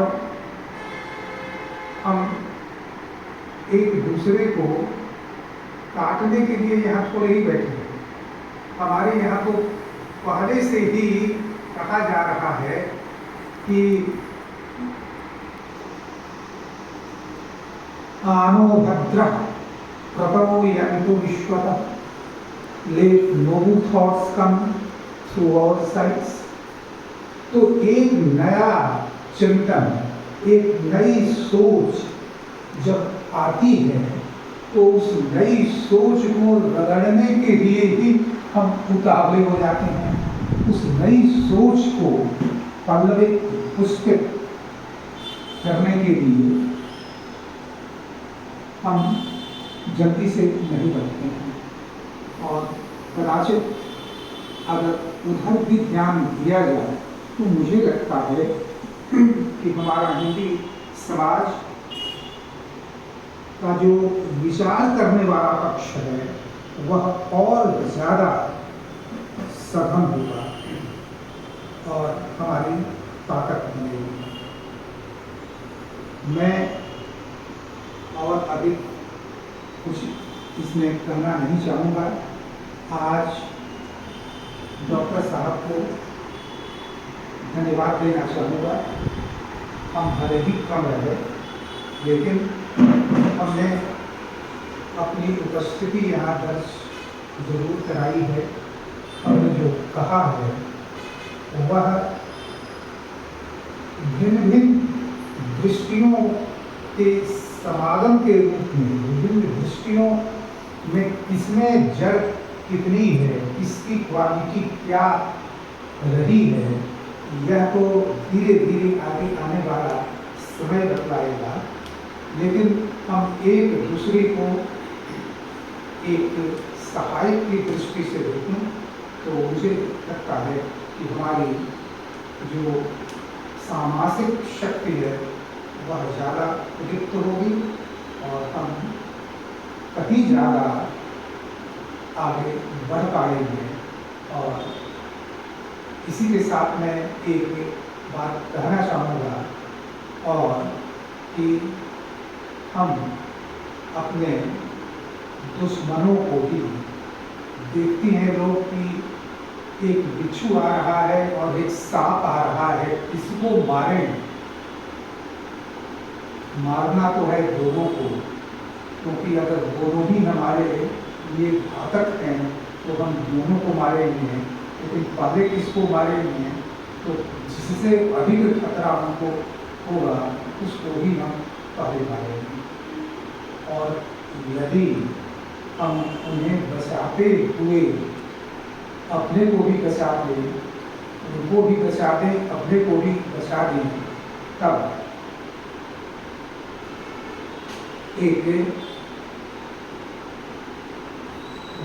एक श्लोक है जिसको मैं कहना चाहूँगा। यादेवी सर्वभूतेषु शक्ति रूपेण सदा नमस्तस्यै नमस्तस्यै नमस्तस्यै नमो नमः। यह जो कहा गया कि यह सांप अगर नहीं रहेगा तो किसी को अगर इसने डस लिया असावधानी से तो फिर उसको बचाया जाएगा कैसे? जो जिन जानवरों को वह खाता है, जो इकोसिस्टम बना हुआ है, उसमें विचलन आ जाएगा। इसीलिए वहाँ भी संरक्षण की बात आती है। इसलिए वैज्ञानिक दृष्टि तो यह कहती है, जहाँ आज तो 21वीं सदी है लेकिन 20वीं सदी के सबसे बड़े वैज्ञानिक आइंस्टाइन ने कहा E is equal to mc square. E का मतलब है कुल ऊर्जा जो उत्पन्न होती है, m का मतलब होता है mass of the body, c का मतलब होता है लाइट का वेग जो 3 लाख किलोमीटर पर सेकंड है और उसका स्क्वायर। तो किसी भी मात्रा को अगर हम ऊर्जा में कन्वर्ट कर दें, बदल दें और इसके द्वारा तो वह बहुत ज़्यादा होती है। हमारे यहाँ का विज्ञान फ्यूजन की बात और फ्रीजन की बात करता है।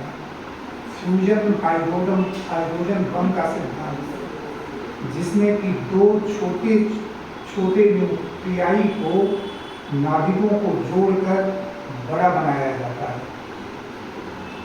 फ्यूजन होता है एटम बम का, जो तोड़ता है, बड़े को तोड़कर छोटा बना देता है। तो उससे जो ऊर्जा निकलती है वह कम होती है। एटम बम की ऊर्जा कम है, हाइड्रोजन बम की ऊर्जा ज़्यादा है, कई गुना। इसलिए फ्यूजन की ताकत अधिक है सामासिकता की ताकत अधिक है विखंडन से। इसलिए अपनी सामासिकता को बचा करके अगर हम चलते हैं तो मुझे लगता है कि वह हमारी अधिक ताकत होगी। और इन्हीं शब्दों के साथ मैं सबको धन्यवाद देना चाहूँगा। और अब धन्यवाद के रूप में या समापन के रूप में हमारे एक इस शहर के बड़े बुद्धिजीवी, अलग सोच रखने वाले डॉक्टर ओम प्रकाश पांडे अपना विचार रखते हुए कैसे समापन करना चाहेंगे, मैं उनको यह अधिकार दे रहा हूँ या अपने ढंग से जो कहना है। का जो दायित्व होता है, इन सारी चीज़ों को जब हम आकलन करेंगे, पढ़ेंगे, उसको गुरु ने चिंतन और मनन करेंगे तो बहुत व्यापक रूप से इनसे प्रभावित होकर के कुछ कर पाएंगे, लिख पाएंगे। कहाँ हमें कमियां हैं इसका आभास होगा। प्रेमचंद के समय जितने भी बड़े बड़े साहित्यकार निराला हैं और भी बहुत साहित्यकार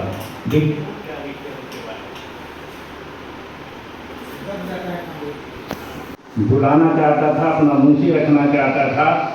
उस समय गाड़ी बंगला 400 रुपया प्रतिमाह देने की बात आई थी, इसको भी उन्होंने ठुकरा दिया। सरस्वती प्रेस जब बंद होने लगा था तो उन्होंने फिर भी दुनिया की तरफ गए, साल भर भी नहीं रहे। वो देखे कि वहाँ कितना दबाव से लिखना पड़ रहा है, काल्पनिक चीज़ों को यथार्थ बनाना पड़ रहा है, वो चले गए थे। जितना कहने का मतलब लिखते हैं वही व्यक्तित्व में भी है। हम लोग ऐसा नहीं कर पा रहे हैं, वोट को क्या हो रहे हैं, दुख क्या हो रहे हैं, स्त्री का शोषण कर रहे हैं, इसलिए विमर्श पर वक्तव्य दे रहे हैं, मन पर बड़ा बड़ा वक्तव्य दे रहे हैं। कौन सा ऐसा विमर्श है? किसान विमर्श हो, दलित विमर्श हो, स्त्री विमर्श हो, साहित्य संस्कृति का विमर्श हो, तो क्या प्रेमचंद को पढ़ा नहीं जा रहा, उसको लिखा नहीं जा रहा, उनकी शुरुआत नहीं हो रही? किसान विमर्श हो, ये विमर्श हो रहा है तो प्रासंगिक है कि बहुत हम मान लेता है कि वो चीज़ें अभी नहीं है, वो परिस्थितियाँ नहीं है।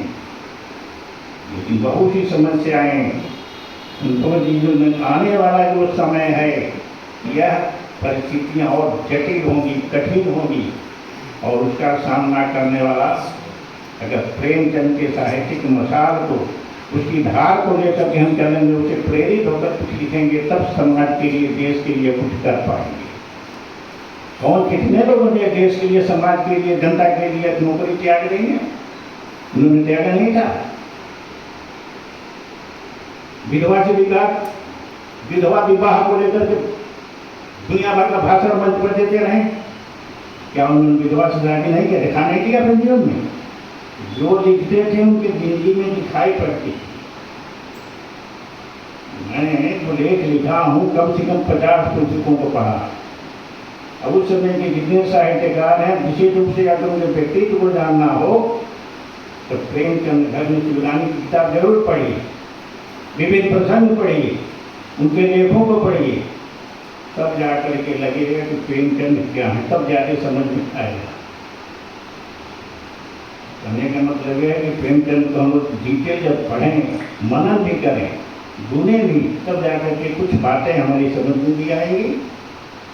नहीं तो वही होगा कि दवा मैंने कई दोहे लिखे हैं इस चीज़ को लेकर के, तो मैं नहीं कहने जा रहा हूँ। आज कलम बिकी हुई है, स्याही नहीं है, दवाट नहीं है हाथ में, तो कलम तो है ही नहीं। उनको सम्राट कहा जाता, उपन्यास सम्राट नगा देते थे, मैं सम्राट नहीं, सिपाही नहीं हूँ, मैं एक मजदूर हूँ। मजदूर का काम है, कुछ करेगा, परिश्रम करेगा, श्रम करेगा, तब जाकर के भोजन खाने का अधिकार होगा। नई पीढ़ियों को, कलाकारों को, साहित्यकारों को कम उन्होंने प्रेरित किया, बड़े बड़े साहित्यकार उन्होंने पैदा किया। हम लोगों का भी दायित्व है, वो यहाँ कर रहे हैं, इसमें ऐसा कुछ करें कि नई पीढ़ी को कुछ दे सकें। अभी एक किताब आई है पश्चिम बंगाल में हिंदी भाषा साहित्य का अवदान, कुछ पुस्तक में अध्ययन की जहाँ तक कमियाँ हैं और होती हैं, मैं बार बार कह रहा हूँ कि यहाँ के लोगों को, साहित्यकारों को, पश्चिम अरे नॉर्थ बंगाल में हिंदी लेखन पर विभिन्न विधाओं में क्या काम हुआ है, किसने क्या किया है, किसका क्या अवदान है, उस पर आप लोग है कि सृजन करें, लिखें। यहाँ का साहित्यिक फलक जो है पूरे राष्ट्रीय स्तर पर जाए कि हमें काम हुआ, काम हो रहा, वो लिख रहे हैं, काफ़ी लिख रहे हैं। इसके लिए जो है ठीक है, हम फेसबुक पर अपना लिखते रहते हैं, प्रचार करते रहते हैं। अब प्रचार में तो हम लिए नहीं, लेकिन कुछ ऐसा सार्थक काम करें तो समाज के लिए, देश के लिए आगे हो, अधिक कर। क्या हो गया, जैसे पेट की बात आई, प्रेमचंद ने क्या कहा था कि इसको साहित्यिक मंदिर में आना है, जिसे धन वैभव प्यारा हो तो साहित्य के मंदिर में प्रवेश नहीं।